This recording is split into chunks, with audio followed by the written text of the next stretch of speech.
एवं विश्वसनीय खबरों के लिए देखते रहें अतुल्य Bharat daily news agency.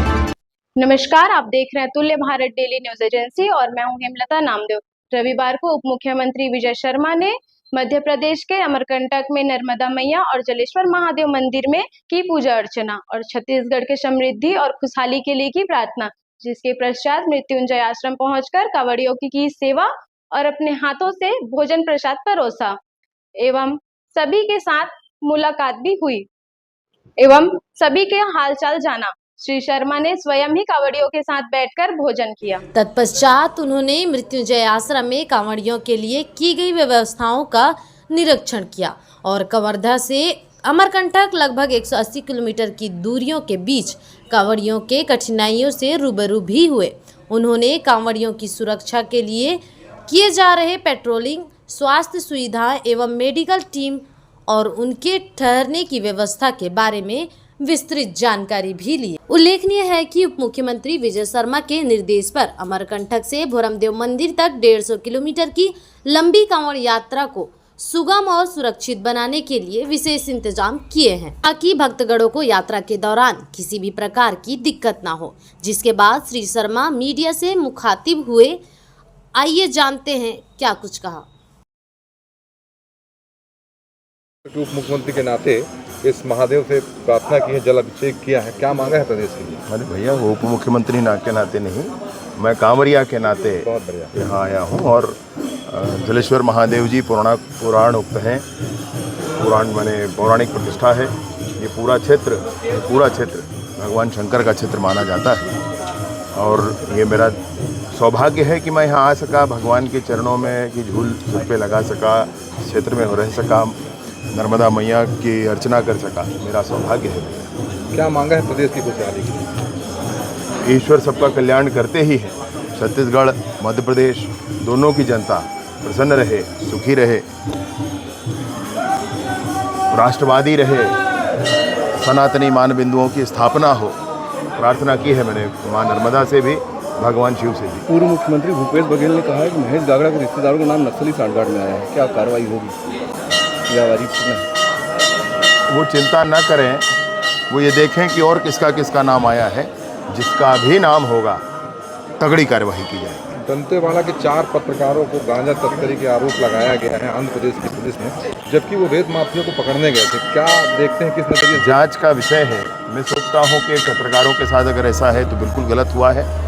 IG साहब ने भी वहाँ बात की थी और सारी वस्तु स्थिति की जानकारी लेने की कोशिश की थी। अभी मैं भी पता करता हूँ इस विषय पर क्या। नई धाराएं चालू हो गई हैं, नागरिक आचार संहिता शुरू हो गई है, नए टेक्नोलॉजी के तहत नए पुलिस भर्तियाँ क्या होंगी? टेक्नोलॉजी बढ़ रही है, क्या उस मानदंडों में पुलिस काम करेगी? हमने छत्तीसगढ़ में फॉरेंसिक साइंस यूनिवर्सिटी का ब्रांच खोलना प्रारंभ कर लिया है। जगह निर्धारित हो गई, वो भी खोला जा रहा है। यूनिवर्सिटी में कल परसों में बैठक गया था, वहाँ पर रायपुर में जो रविशंकर यूनिवर्सिटी है वहाँ पर भी ब्रांचेस के लिए और सीट ब्रांच बढ़ाने की बात हुई है। फॉरेंसिक साइंस का यूज़ हर 7 साल से अधिक सज़ा के लिए किया जाना है, उसकी पूरी तैयारी हम छत्तीसगढ़। सर, चेकपोस्ट हटाने पर विचार कर रही छत्तीसगढ़ सरकार मध्य प्रदेश और महाराष्ट्र की तर्ज पर? निसंदेह माननीय मुख्यमंत्री जी के ध्यान में है। मैं सोचता हूँ शीघ्र निर्णय आएगा। जो सीमावर्ती इलाके हैं, इनकी सुरक्षा के लिए छत्तीसगढ़ सरकार क्या नए कदम अपना रही है, जबकि नक्सल भी मध्य प्रदेश की सीमा में जो? छत्तीसगढ़ में बहुत स्पष्टता है इस विषय की सरकार के समक्ष कि जिस तरह से भी नशे का एक कड़ी भी पकड़ में आए तो पूरी चैन नेस्तनाबूद करनी है, उस पर पूरी तैयारी हो रही है। बॉर्डर एरियाज़ भी सील किए जाएंगे जहाँ से ये व्यापार होता है। मैं आप लोगों के माध्यम से स्पष्टतः उन लोगों से कहना चाहता हूं जो इसमें संलिप्त होंगे कि छोड़ दें, भूल जाएं ये सब। आपने कल एक बयान दिया था कि नक्सली जो है 2 धड़े में बढ़ गए हैं छत्तीसगढ़ और अन्य प्रदेश के, उसमें ये किस तरह के? वहाँ से सूचनाएं जो आती हैं मैं उस आधार पर आपसे बता रहा हूँ। ये बहुत स्पष्टता के साथ उनके बीच में आई है बात।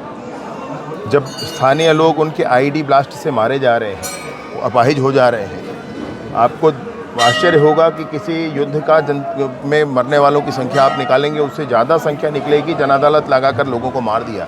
अब लोग नहीं चाहते हैं भैया सब, स्थानीय लोग बिल्कुल नहीं चाहते, फंसे हुए हैं तो उनके साथ हैं, लेकिन किसी तरह षड्यंत्र करके उनको फंसाया गया है, अभी भी रखा गया है। उनके बीच में स्पष्ट तौर पर यह भाव है।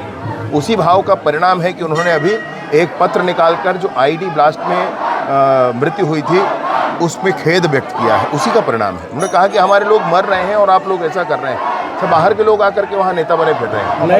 अमरकंटक सहित जालेश्वर आस्था का केंद्र है, इसकी उन्नयन की स्थिति क्या होगी, क्योंकि ये बहुत जालेश्वर महादेव का उन्नयन नहीं भैया, यहाँ कुछ छोटा कुछ भवन वन बनना है, महादेव महादेव है। कुछ दिन पहले आप सेंट्रल जेल के दौरे पर भी गए हुए थे। छत्तीसगढ़ की अगर बात करें तो छत्तीसगढ़ में जेलों में क्षमता से ज़्यादा कैदी, इसको लेकर के सरकार किस तरह का प्रयास करेगी? 18,000 कैदी हैं, 14,000 की क्षमता लगभग है। नए बैरक बनाए जा रहे हैं, नई कोशिश की जा रही है, तो सरकार के द्वारा उस बात पर पूरी चिंता है। सर, ट्रेनों के जरिए गांजा की तस्करी के एक बड़े चैलेंज हैं। नहीं, गांजा की तस्करी तो विभिन्न माध्यमों से हो रही है।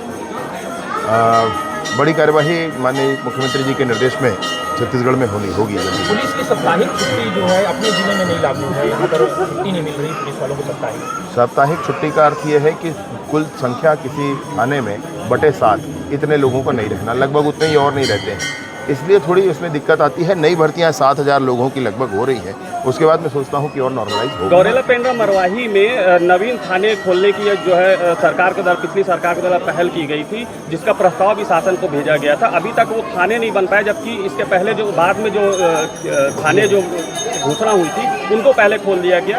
यहाँ नवगठित जिले में जो है 3 थाने पे ही चल रहा है जिला। मैं इसकी समीक्षा कर लेता हूं, जो आप ध्यान दे रहे हैं उस पर आगे काम करें। महिला विवेचक नहीं है इस थाने में, जबकि महिला अपराध बढ़ रहे हैं इस जिले में। महिला सरकार की घोषणा है हर जिले में महिला थाना प्रारंभ करने की, वैसे महिला सेल है, और विवेचक की बात आप स्पेशली कह रहे हैं, मैं पता करता हूँ।